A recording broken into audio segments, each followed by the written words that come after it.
Imagine it is December 23rd, 1823. You are flipping through the Troy Sentinel in upstate New York. Tucked between an advertisement for honey and congressional reports is a poem that is about to change the world. Today, exactly 202 years from that original printing, we are diving into the secret history of the text that effectively engineered the American Christmas. Before this poem, the celebration of Christmas on the North American continent was a fragmented, raucous, and often rowdy affair, characterized more by public intoxication and street misrule than by domestic tranquility. If you prefer a long winter's nap over the chaos of early 19th century street brawls, hit that like button and subscribe to our channel for more historical mysteries. Now, let's unwrap the story of A Visit from St. Nicholas. For much of the colonial period, particularly in New England, Christmas was viewed with deep suspicion. The Puritan leadership, citing the holiday's lack of biblical authority, frequently banned its observance. In Massachusetts, celebrating Christmas was actually a criminal offense between 1659 and 1681. Even where it was celebrated, it often took the form of a public carnival known as wassailing, involving bands of young men roaming the streets and demanding food or drink from the wealthy. This tradition of misrule inverted the social order, creating a distinct sense of menace for the upper classes, who began to view the holiday street crowds as a dangerous mob. 2 years before the 1823 poem, a precursor titled The Children's Friend appeared. This old Santa Claus was the first to be associated with a sleigh and a single reindeer, but he was a figure of judgment. He carried a long, black birchen rod, which directs a parent's hand to be used on children who strayed from virtue.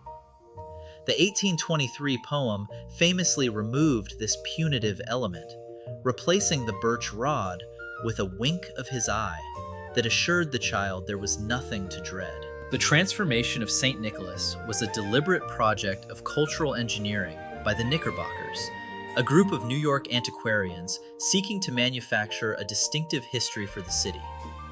John Pintard, the founder of the New York Historical Society, revived the saint's memory to rival England's St. George. However, Pintard's Nicholas was still a somewhat stern, religious figure depicted in bishop's robes. The literary heavy lifting was done by Washington Irving. He recast St. Nicholas not as a saint, but as a pipe-smoking Dutch burgher who flew over rooftops in a wagon. Irving's work provided the crucial imagery of a flying gift giver associated with chimneys and stockings, though his version was still a caricature of Dutch customs. For 14 years, A Visit from St. Nicholas was an orphan text. It wasn't until 1844 that Clement Clarke Moore, a scholar of Hebrew, publicly claimed it in his book, Poems. However, a formidable counterclaim has emerged on behalf of Henry Livingston Jr., a farmer and poet from Poughkeepsie. Proponents of Livingston point to stylistic evidence, noting that Moore almost exclusively wrote in plodding iambic meter, while Livingston was a master of the galloping anapestic rhythm. Furthermore, the 1823 text uses the Dutch names Dunder and Blixem, which Livingston would have known naturally from his Hudson Valley home. Moore later changed them to the German Donder and Blixen, potentially betraying his lack of familiarity with the local Dutch dialect. The 1823 text describes a tiny elf with a miniature sleigh. In 1837, Robert Weir, a drawing professor at West Point, captured this elfin quality in the first major painting of the character. His Nicholas was mischievous, almost impish, and explicitly small, which solved the physics of how he could fit down a chimney. The transformation of Santa into a giant figure was the work of cartoonist Thomas Nast. Starting during the Civil War, Nast fattened Santa up, gave him a massive white beard and grew him to full human size. Nast's visual override created a permanent logical inconsistency.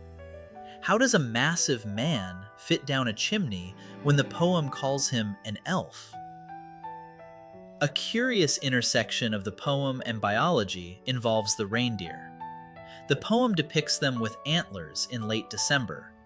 Since male reindeer shed their antlers in early December, and females retain theirs throughout the winter to defend food sources, science dictates that Santa's reindeer must be female. Now, let's step back into the winter of 1823. Before we debate the author further, we must look at the work itself. 56 lines of anapestic tetrameter meant to mimic the sound of galloping hooves. Here is the original masterpiece as it appeared to the readers of the Troy Sentinel. "'Twas the night before Christmas, when all through the house not a creature was stirring, not even a mouse. The stockings were hung by the chimney with care, in hopes that St. Nicholas soon would be there. The children were nestled all snug in their beds, while visions of sugar plums danced in their heads. And Mama in her kerchief, and I in my cap, had just settled our brains for a long winter's nap. When out on the lawn there arose such a clatter, I sprang from my bed to see what was the matter.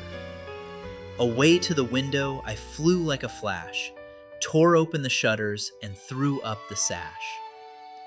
The moon on the breast of the new fallen snow gave a luster of midday to objects below, when what to my wondering eyes did appear but a miniature sleigh and 8 tiny reindeer. With a little old driver so lively and quick, I knew in a moment he must be Saint Nick. More rapid than eagles his coursers they came, and he whistled and shouted and called them by name. Now Dasher, now Dancer, now Prancer and Vixen, on Comet, on Cupid, on Dunder and Blixem. To the top of the porch, to the top of the wall, now dash away, dash away, dash away all. As leaves that before the wild hurricane fly, when they meet with an obstacle, mount to the sky. So up to the housetop the coursers they flew, with the sleigh full of toys, and St. Nicholas too. And then, in a twinkling, I heard on the roof the prancing and pawing of each little hoof. As I drew in my head and was turning around, down the chimney St. Nicholas came with a bound. He was dressed all in fur, from his head to his foot, and his clothes were all tarnished with ashes and soot. A bundle of toys he had flung on his back, and he looked like a peddler just opening his pack. His eyes, how they twinkled, his dimples, how merry. His cheeks were like roses, his nose like a cherry. His droll little mouth was drawn up like a bow, and the beard on his chin was as white as the snow. The stump of a pipe he held tight in his teeth, and the smoke, it encircled his head like a wreath. He had a broad face and a little round belly that shook when he laughed like a bowl full of jelly. He was chubby and plump, a right jolly old elf, and I laughed when I saw him in spite of myself. A wink of his eye and a twist of his head soon gave me to know I had nothing to dread. He spoke not a word, but went straight to his work, and filled all the stockings, then turned with a jerk. And laying his finger aside of his nose, and giving a nod, up the chimney he rose. He sprang to his sleigh, to his team gave a whistle, and away they all flew like the down of a thistle. But I heard him exclaim, ere he drove out of sight, "Happy Christmas to all, and to all a good night." 200 years later, this poem remains the unshakable edifice of the American Christmas. It functioned as a Trojan horse, allowing Protestant America to embrace the holiday by stripping it of controversial Catholic associations and refocusing it on a secular, domestic miracle. Whether the mind behind it was the stern scholar Moore or the joyful poet Livingston, the magic of the invisible visitor remains.